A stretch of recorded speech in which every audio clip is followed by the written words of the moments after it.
There is no pleasing these people, and I was born as a people pleaser naturally. I didn't want a sticker, I didn't want applause, I just felt good making my family feel happy. I would cry if my mom told me to do something, my dad told me to do something else, and I was unable to make both of them happy. I just wanted them to be happy. I was the good child. I was the star without needing to be praised and patted on the head all the time because my parents did not do that. They were sort of absent all the time, doing work, doing other things. So when they were there, I pleased them. And when they were gone, I did my best to be good. Sometimes I made mistakes. These are small little things. Like I played video games and I shouldn't. And I felt so guilty about it that I'd cry and cry. I did not want my dad to learn I play these video games and I wasn't supposed to. My brother told on me to him. And this is my conscience as a child, very pure, very serving, very selfless. Just like these people want you to be now because only they can use you. They can use you when you're selfless, when you have a need to serve them when they're inferior to you. They're insects. They're parasites. They're just evil, scummy bastards who don't give a shit about you. They don't give a shit about me. And they pretend only because it serves them, their self-serving interests. I'm trying to find a meaning in this life. I have a deeper struggle than these people who are only operating based off of fear and hunger and all these other sort of base drives like an animal, like some scum in the dirt. They're nothing. These people are operating on fear, fear of being hurt or raped or tortured or something, death, simple things, just like that whole virus scam. Simple things motivate them to compromise their principles they don't have because they just pretend to have them. They flip in the wind. For me, I was driven to the point of being absolutely suicidal and self-destructive, where everything orbited around simply ending my life. And that's where my motivation for life came. My motivation for life was based on ending my life for a period of time in my life. And everything else was secondary to that. So my actions were operating according to that. I wasn't like my family members who are avoidant. The therapist classified me as avoidant. I wasn't avoidant. At the time I was extremely depressed and suicidal, so I did not want to be around any other people. I was in the end phase of life. I did not want any interaction with other people at the time.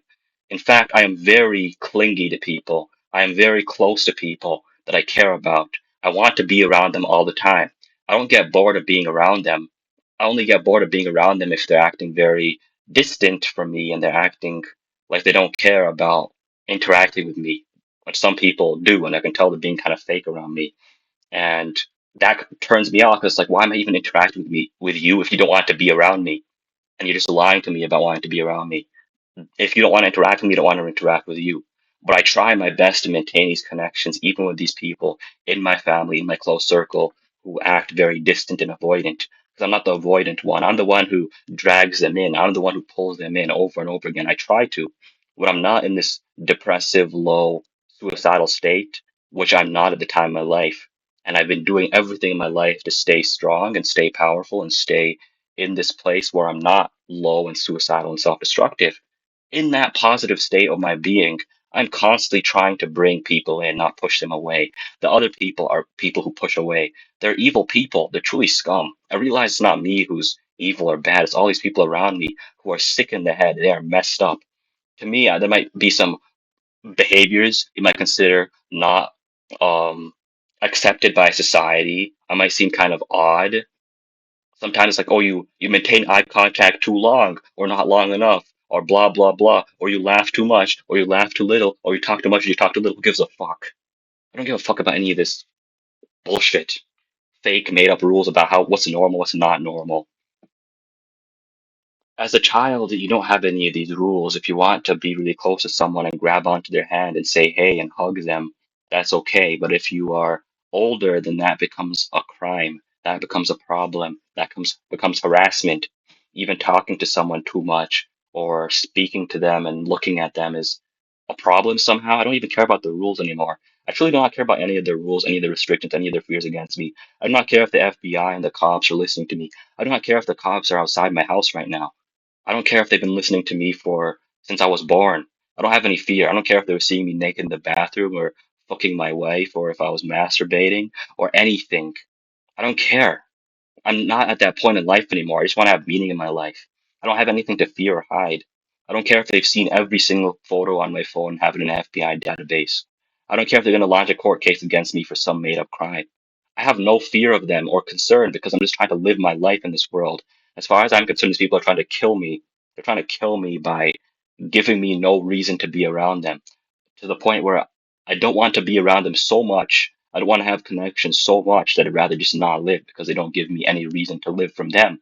Then I have to try to look for it in myself. And when I look for it in myself, I am alone for a long period of time, which isn't supposed to be good for you as a social being, which puts you in this conundrum.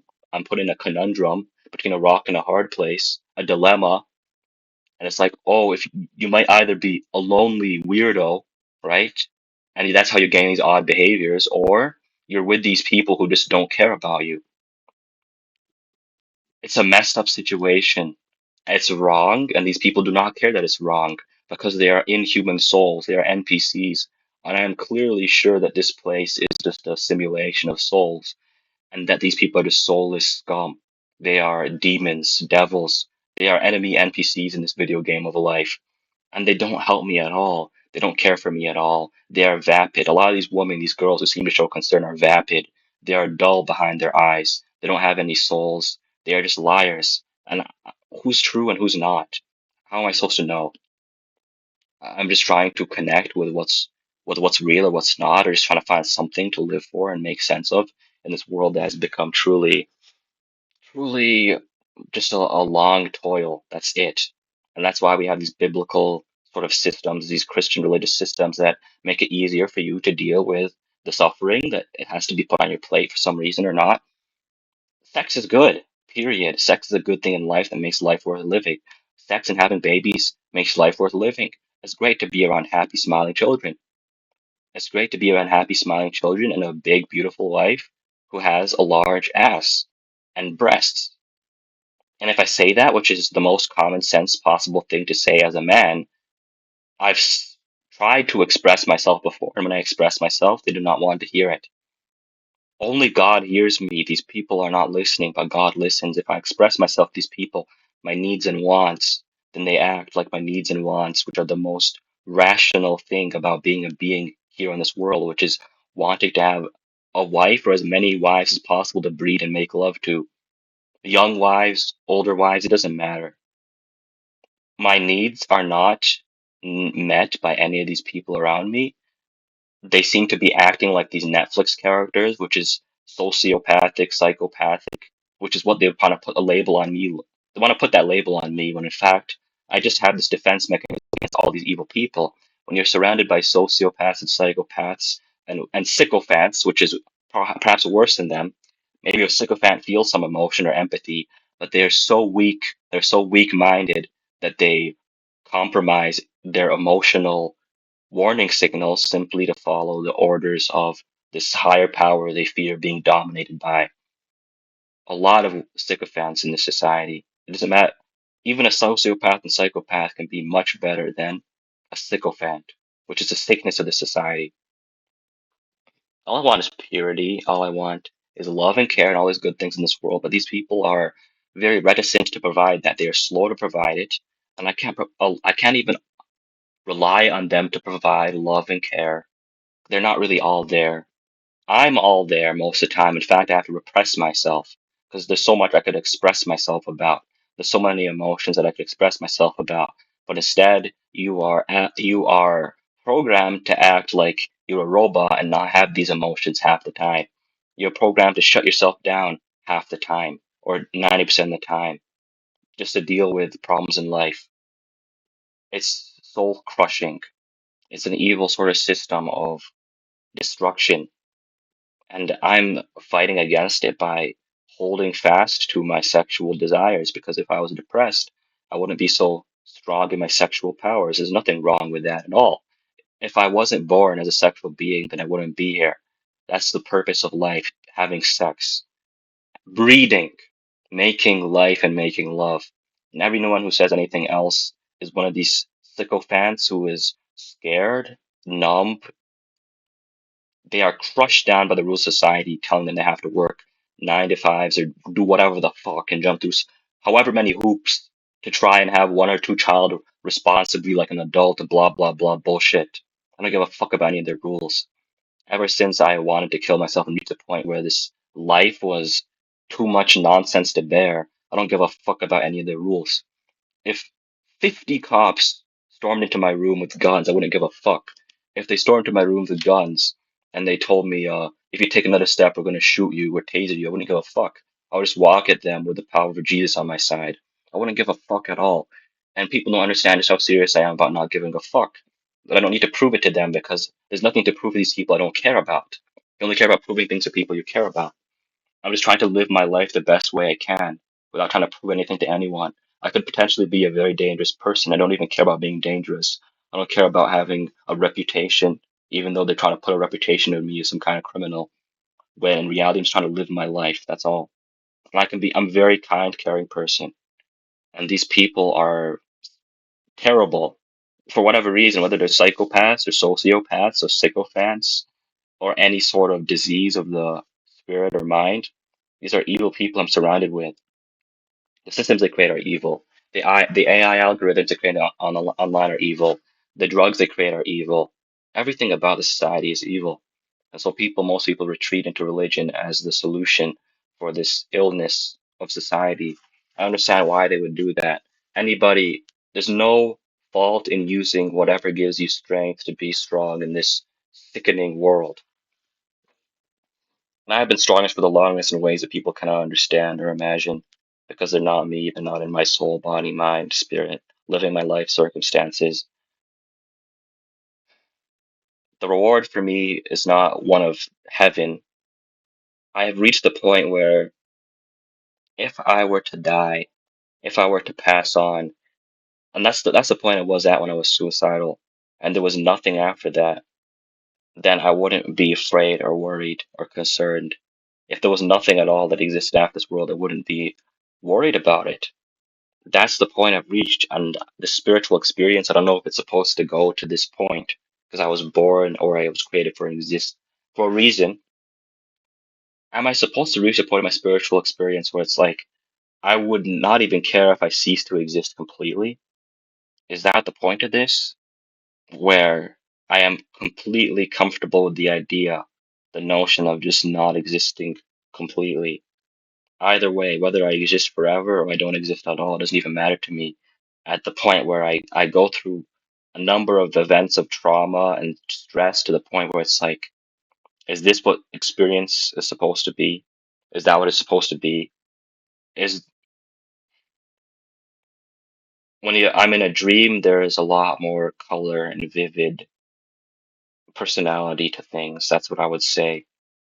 It's more, everything flows more smoothly. I suppose this world is meant to be the wickedest world to understand how it can be better.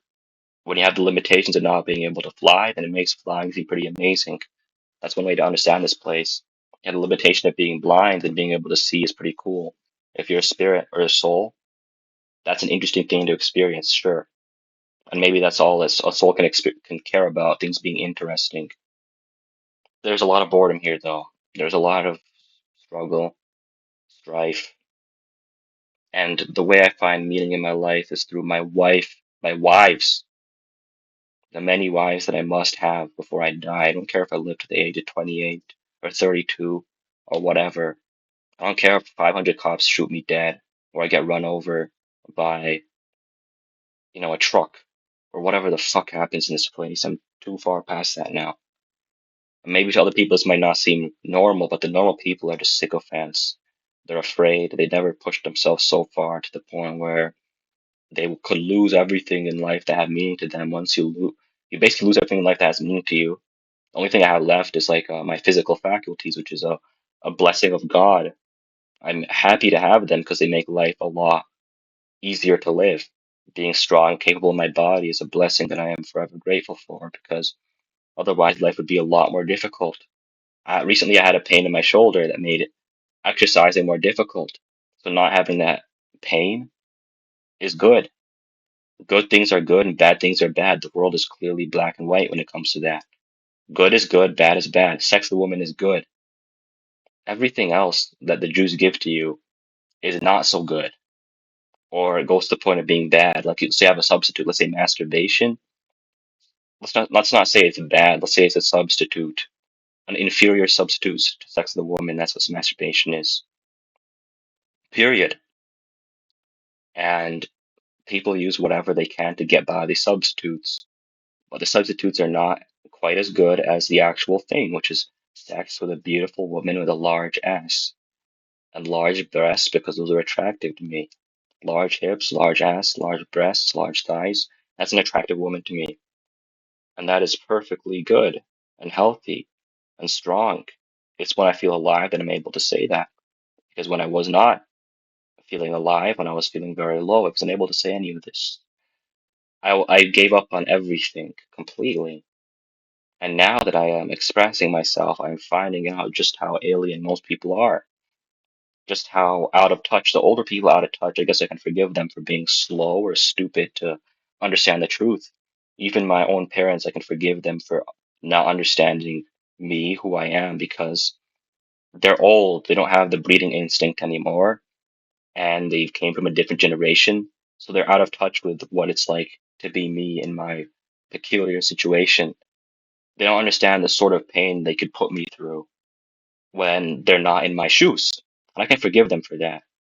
In fact, I could put them through pain the other opposite way around. However, I think it's not actually wrong to see it this way when the child is brought into the world by the parents, and therefore the parents have this sort of task of taking care of the child with all of their irregularities and oddities and mistakes and problems. The child should never feel truly bad about that when it comes to that issue. The parent's going to try to accommodate the child's oddities and figure out how to fix things. As that's what a loving parent does.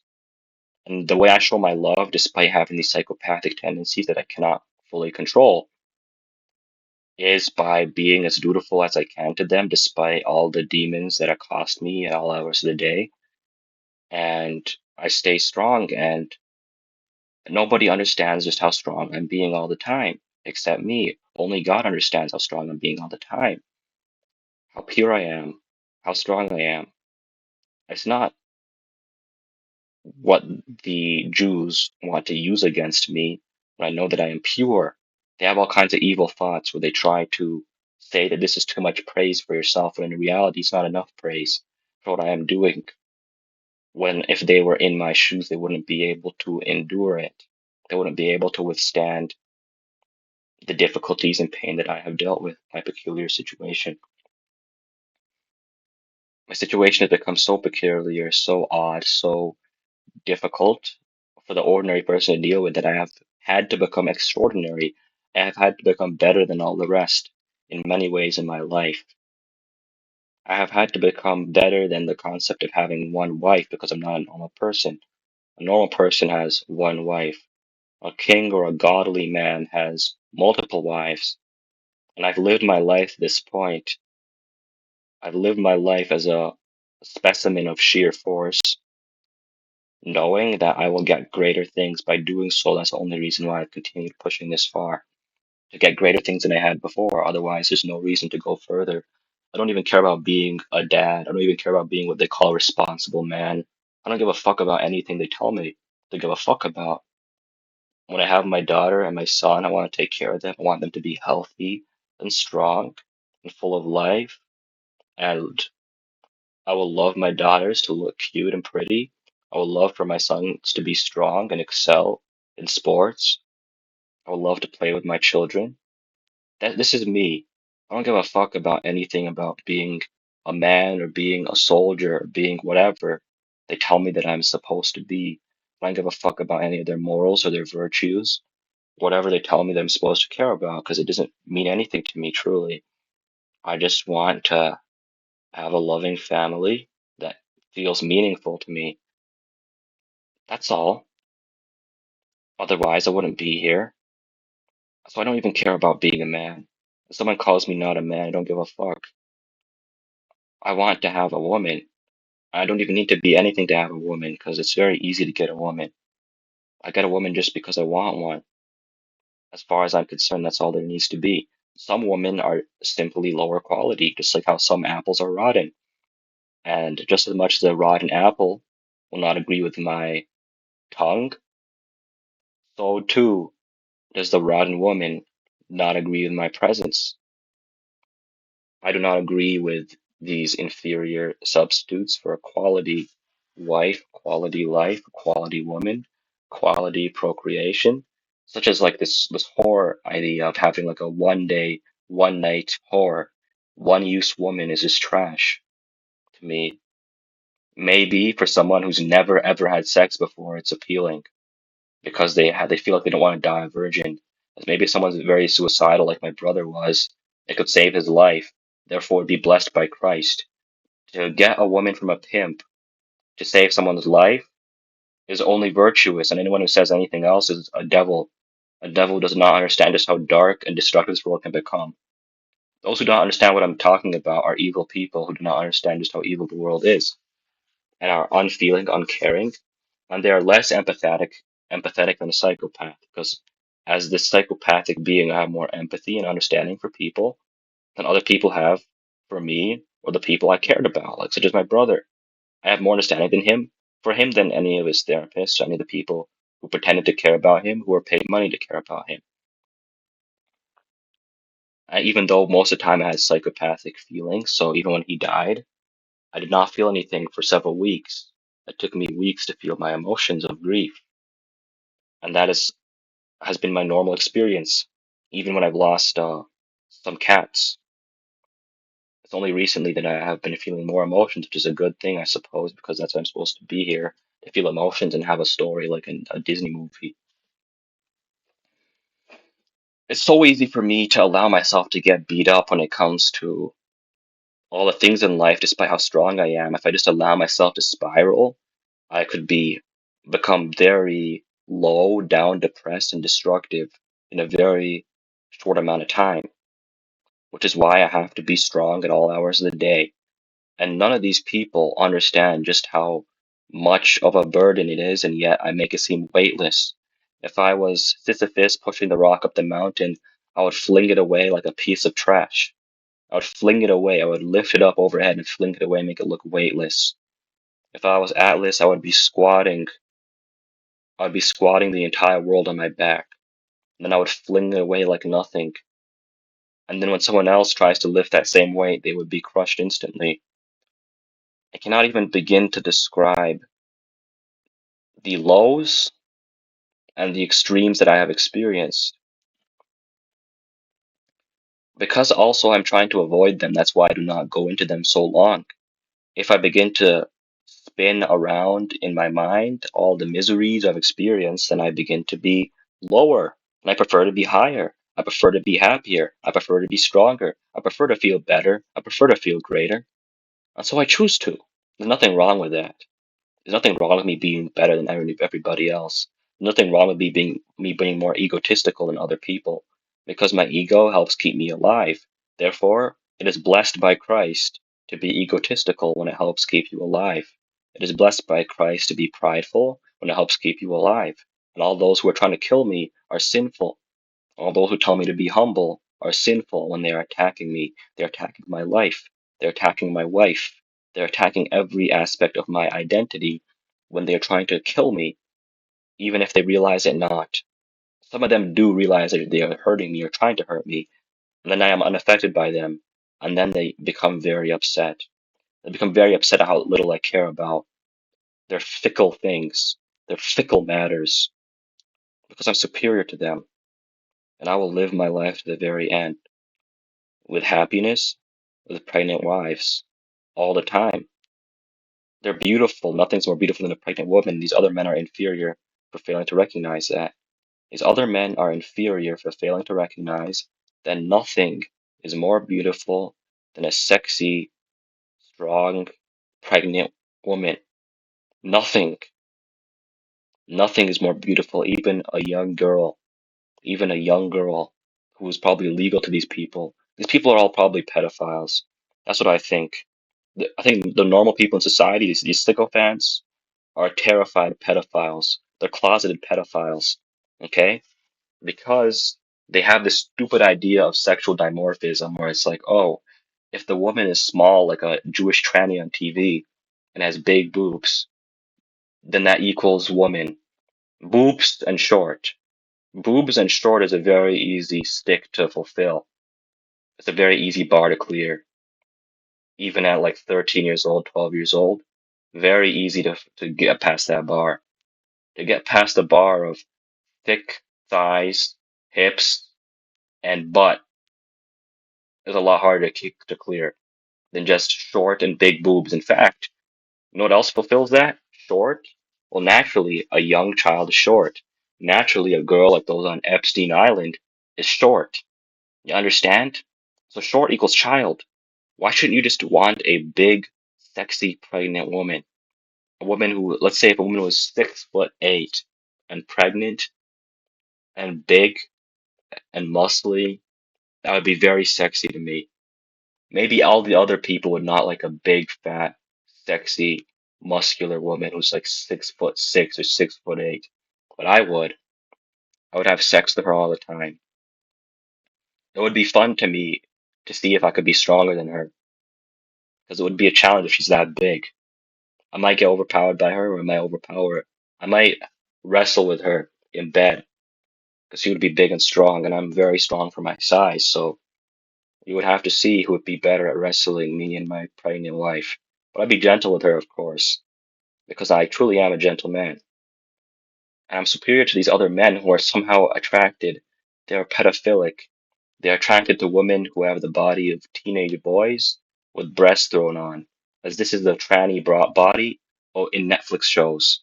Shorty, as if shorty means sexual partner, as if shorty means anything more than short. It just means short. Used to be this Mexican, probably drug dealer, cartel member in one of my classes. They called him Shorty because he was short. That's all it is. Shorty does not mean sexually attractive young woman. Baddie just means bad, like a criminal. What the actual baddie does not mean sexy to me. It just means these people have terrible satanic lingo taught to them by Satanists. They are evil and wrong, and I am strong and pure and never ever wrong. It makes the most sense to be attracted to pregnant women. As a man, breathing becomes your first imperative then, so that you are constantly surrounded by pregnant women. Because there are women who can replicate the pregnant body type by being a bit overweight, that's true. And it's good to be around chubby women because the chubby women have fat that helps carry the babies. However, the ideal pregnant woman body type that is blessed by God is only able to be achieved by impregnation. Truly, to achieve that perfect pregnant belly, impregnation is the only way to get that. And in any case, that means that I am a superior man since I want to breed as many women as I can, not just to have sex with them and run away like a Domino's delivery driver, a pizza, pizza delivery or freaking milkman who comes over, fucks a woman in her hole for 5 minutes because he has no stamina, and then shoots it out and then runs away. What the fuck is the point of that? You could have just eaten a sandwich, gotten a dopamine rush from eating a nice sandwich or eating ice cream. In that case, it's only a small dopamine rush. Dopamine is something that you're trained to seek out in life. But when it comes to a wife or a wife, it's more about this beautiful journey. The journey is a huge amount of dopamine all the time, steady dopamine. Steady dopamine is good. Dopamine isn't wrong, but to be like, okay, I'm gonna light up a cigarette, that's the same thing as someone who just, okay, here's the whore, fuck her. And usually because they're so weak-minded, they just ejaculate in like 3 minutes and then they're fucking done. When I can go for an hour, when I can go for so long that my wife basically begs me to stop. I can go for so long that my wife pulls my penis out of her pussy after like an hour, hour and a half of just fucking her nonstop. So then I should have a second wife to finish the job. Or a third. I can probably go through three. Okay? All of these problems of frustration stem from the lack of people to fulfill my needs. If I have one wife and I have sex with her for 2 hours or 1.5 hours and I still don't come, and I'm having a good time bouncing on her fat ass and breeding her, But then she's like, okay, hubby, that's enough. I want to stop now. I'm tired. And I'm not tired. I can do this all night long. Then I should have a second wife to continue going on, because when that happens, then I start to get disinterested. It's the same sort of thing. I start to get frustrated. I start to get pissed off. I start to have this, it's even worse than being pissed off or angry. I start to get detached, which is the worst thing of all, because I noticed the detachment can become pretty similar to the low I experienced when I was suicidal. I'm like, okay, I'm fucking this woman, and out of every 5 times I fuck her, only one of those times I can come, okay, because she has no stamina compared to me. And if I had two wives, then I could probably solve that, or three, I could probably solve that issue. But she starts to try to complain a bit about me having two wives. She said, okay, I'm fine with you having two wives, maybe, but I have some complaints about that, and I think I might want to live in a different house than the other wife, and blah blah blah. I don't want to live in the same house as her. I don't want to sleep in the same bed as her. It's like, okay, this is showing how the woman is not 100% caring to fulfill my needs. They say that an ugly woman or a woman who has a low self-esteem apparently will be willing to suck your member for 5 hours just to please you or something. That's like a an urban myth or whatever, but it's based on a reality that these women who perhaps they were mistreated or they have daddy issues or whatever, for whatever reason, who cares about their fucking issues? They act like an angel. They are a lot kinder and understanding and more empathetic and caring. The girl separated from her daddy or something, whatever the fuck happened to her. She just has a better spirit, a better soul than these other women who are just like, I actually don't give a fuck about you. I think that you look sexy and hot. You have a six pack. I look like one of those men who is one of those male models on like the underwear models with a six pack and everything. That's literally how I look. That's my body. I have the six pack and everything. And so she's attracted to that. Of course she is. I see the lust on her face. And she wants to have sex for 30 minutes. And okay, that's enough. And I can go for an hour and a half. And the thing is, for me to do it in 30 minutes, I would have to be ramming her at max speed, really fast, a lot of friction, in order to ejaculate in that period of time. I'd have to be just clapping her, clapping her really fast and hard. And she's like, "Oh, you got to be gentle with me." Then I'm gonna have to get another wife. That's the only solution to this dilemma, because I'm a problem solver. Either she learns to take more, or I have to get another wife. And honestly, getting another wife seems to be the better godly thing to do. Like it puts less strain on her. It gives me more children. There's nothing wrong with it. I have to get two wives, or three, or four. I know I can manage four. Four is a good number. Um, because I can easily last for that long during sex. And even if I come once after an hour or an hour and a half, I still have a second come that's going to take roughly the same amount of time or longer. Usually it takes longer to ejaculate the second time, right? I can just keep on going as long as I have food and water and sea salt and exercise. I can keep going for probably about 4 hours. Maybe this with some rest between, a little bit of a rest, right? To consume more fuel to continue impregnating. And that's a blessing that God gave to me. When I'm not fulfilling this blessing, it makes me feel detached. In fact, there are points where my sexual powers decrease from detachment. I completely lose any sexual interest in anything. And that's when I'm get very low. I've been there before, like a monk, and then I even don't really want to eat food. I need to fulfill my need to breathe, and other people who do not understand this will complain that it's excessive or an addiction when they're just weaker people. I was born with the spirit that God gave me, this powerful body and mind and soul, devoted to breeding, love, making wives. And these people who they act like what I don't even know what to call them. They act like desexualized beings at the same time who are obsessed talking about homosexuals in the media. They're Judaized beings. Those animals in my class, those Mexicans and inferior whites and Latino scum and All of them, they were just inferior beings. We're talking about, why aren't you talking about fucking women as in impregnating them, not just, oh, ho, haha, there was a hoe. Did you get a hoe? That's some bullshit. That's some lowly talk. That's lowly talk. You should be talking about, okay, I'm getting my second wife. I'm getting my third wife. I'm having my fifth child, my seventh child. That should make you laugh. You should laugh when you're winning in life with wives. You should laugh when you're having a good time, having sex with your sexy woman. You should laugh when you're playing golf with your wives, when you're playing tennis with your children and your wives. You should be playing sports with your wives all the time. You should be going to the beach with your wives all the time. And they're in bikinis, and some of them are pregnant, some of them are not pregnant, but they have big butts and they look good.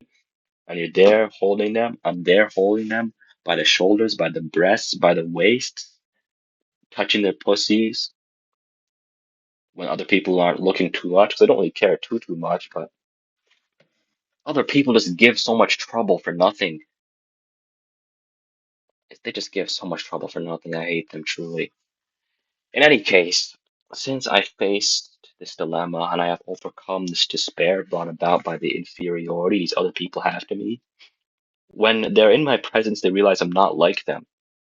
It's one thing when I'm speaking into this YouTube video, it's another thing when I'm meeting them flesh to flesh, person to person. Some people think, oh, this is a weirdo, or this is a madman, this is someone who's a very strange person. And I care not for that because to them, it's true, I might seem like a weirdo or a madman. A lot of them recognize the strength in my character, in my arrival. A lot of them recognize that I do not care about what they care about. I'm very detached. A lot of them see my strength, my urgency, my rage, my hatred. In any case, they are afraid, deterred, disgusted, disturbed. They're not ready for someone as great as me to arrive. But I am here, whether or not they like it. And I have to craft this path of greatness no matter what it takes. As I said, I do not care about how long my life is and need to have these wives. If the cost of having 30 wives is only living to 35 years of age, then so be it. I will still breed 35 children with 30 wives, 40 children, 50. I will breed as many as God allows me to, because I know I was born here for a purpose. I think I was born here to show that just how much of liars these other people are. I'm not caring so much about being superior to them. I just am superior at what I'm doing, which is just being truthful and honest and wanting to do what I do. And I wouldn't care about causing problems for them if they didn't cause problems for me. Most people who don't cause problems for me, I don't really care for them. They're just like an object or an animal, and I just leave them be. Some people cause problems. They get in my way, and I do not respect that. I do not allow that. I don't have any tolerance for that.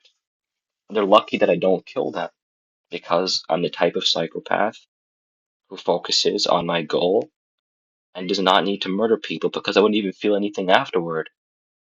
Like, anyhow, I do have a lot of love for these women. That's why I'm the best type of psychopath who loves these women so much. I love them more than they love themselves. I love them a lot. The good woman, the women who wish to have sex at a regular basis with me, which is most of them actually, because I just happen to have this very good body. And they even sometimes cause problems for me in my marriage and things like that, where I have to try to keep them away, even though they are very happy to get close to me and hold on to me. I have to keep them away until I'm ready to marry them. And right now, I have to go get my wife, so I have to wait on them. And God is the best when it comes to planning and timing. The time will come when I am ready to breed these women as my wives under the eyes of God, and we will be happy doing that.